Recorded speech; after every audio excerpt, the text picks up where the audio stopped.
Central গভর্নমেন্টের সংস্থা tata Memorial সেন্টারের তরফে আবারও একটি নতুন বিজ্ঞপ্তি প্রকাশিত হয়ে গেছে, যেখানে মেডিকেল নন মেডিকেল পোস্টের জন্য কর্মী নিয়োগ করা হবে। এখানে আপনারা কোন কোন প্রার্থীরা কী কী শিক্ষাগত যোগ্যতা অনুযায়ী আবেদন করতে পারবেন, কত টাকা স্যালারি সেখানে পাবেন, কিভাবে আবেদন করতে হবে, সিলেকশন প্রসিডিওর সহ সম্পূর্ণ ডিটেলস একদম স্টেপ বাই স্টেপ আপনাদের এই ভিডিওতেই আপনাদেরকে জানাতে চলেছি। অবশ্যই ভিডিওটিকে একদম স্কিপ না করে তার জন্য শেষ পর্যন্ত দেখতে হবে। চ্যানেল নতুন হয়ে থাকলে চ্যানেলটিকে এখনই সাবস্ক্রাইব করে রাখুন এই ধরনের নিত্য নতুন লেটেস্ট আপডেট পাওয়ার জন্য। অফিসিয়াল বিজ্ঞপ্তি দিকে চলুন সম্পূর্ণ ডিটেলসগুলি জেনে নেওয়া যাক। টাটা মেমোরিয়াল সেন্টারের অফিসিয়াল বিজ্ঞপ্তিতে আমরা সরাসরি চলে এলাম। অ্যাডভার্টাইজমেন্ট নম্বর এবং ডেটটা দেখতে পাচ্ছেন। 11ই মার্চ বিজ্ঞপ্তিটি অফিসিয়াল ওয়েবসাইটে প্রকাশিত হয়েছে এবং এখানে সম্পূর্ণ প্রজেক্ট বেস ভ্যাকেন্সি রয়েছে। প্রজেক্টের নাম্বারটা আপনারা দেখতে পাচ্ছেন, অর্থাৎ বুঝতেই পারছেন এখানে কিন্তু কন্ট্রাকচুয়াল রিক্রুটমেন্টে আপনাদের নিয়োগ করা হবে। এর জন্য আপনাদের কী কী পোস্ট রয়েছে, শিক্ষাগত যোগ্যতার সম্পূর্ণ ডিটেলস নিচে বলে দিয়েছে। প্রথম পোস্ট দেখুন, আপনাদের বলেছে নার্সের জন্য, যেখানে এসেন্সিয়াল কোয়ালিফিকেশান অ্যান্ড এক্সপিরিয়েন্সের আন্ডারে বলা হয়েছে ক্রাইটেরিয়া কটি রয়েছে। তো প্রথমে দেখুন, আপনারা যারা জেনারেল নার্সিং অ্যান্ড মিডওয়াইফি রয়েছেন অর্থাৎ জিএনএম, সেই সমস্ত প্রার্থীরা অবশ্যই যারা ডিপ্লোমা ইন অনকোলজি নার্সিং করেছেন উইথ 1 ইয়ার ক্লিনিক্যাল এক্সপিরিয়েন্স রয়েছে 50 বেডেড হসপিটালে, তারা এখানে আবেদনযোগ্য। তারপরে অর দিয়ে পরের ক্রাইটেরিয়াতে বলা হয়েছে basic or post basic BSc nursing যারা করেছেন উইথ 1 ইয়ার ক্লিনিক্যাল এক্সপিরিয়েন্স সহ 50 বেডেড হসপিটালে, তারাও কিন্তু এখানে আবেদনযোগ্য। Clinical experience before post basic BSc shall also be considered, অর্থাৎ যদি আপনাদের পোস্ট বেসিক বিএসসির আগে ক্লিনিক্যাল এক্সপিরিয়েন্সটা থাকে তাহলেও কিন্তু সেই সমস্ত প্রার্থীদের এখানে কনসিডার করা হবে, সেটা উল্লেখ করেছে।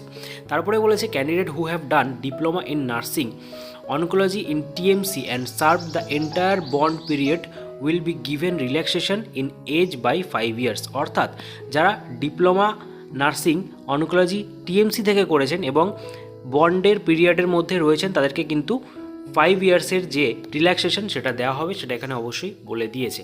ঠিক আছে, আরও কিছু ক্রাইটেরিয়া এখানে বলেছে। অবশ্যই আপনাদের রেজিস্ট্রেশন থাকতে হবে ইন্ডিয়ান নার্সিং কাউন্সিল অর্থাৎ আইএনসি অথবা এনি স্টেট নার্সিং কাউন্সিল, ঠিক আছে, থাকলেই আপনারা কিন্তু এই যে ক্রাইটেরিয়াগুলো রয়েছে এটা ম্যাচ করলে আবেদন এখানে করতে পারছেন। ঠিক আছে, এটা খেয়াল রাখবেন। বয়স সীমা বলে দিয়েছে 30 বছর অবধি। এছাড়া আপনাদের যে স্যালারি সেটা হচ্ছে 28,000 টাকা করে প্রতি মাসে।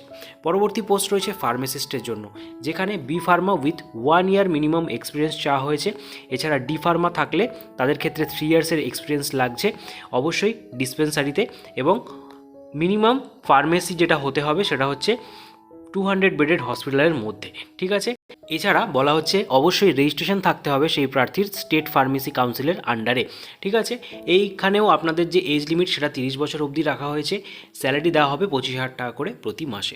পরবর্তী পোস্ট বলা হয়েছে ফরম্যান ইলেকট্রিক্যালের জন্য। এখানে অবশ্যই এসএসসি চাওয়া হয়েছে প্লাস আইটিআই 2 ইয়ার্সের যে ফুল টাইম কোর্স হয় সেটা কমপ্লিট করা থাকতে হবে গভর্নমেন্ট রেকগনাইজ ইনস্টিটিউট থেকে উইথ 8 ইয়ার্সের পোস্ট কোয়ালিফিকেশন এক্সপিরিয়েন্স, তাহলে আবেদন করা যাচ্ছে।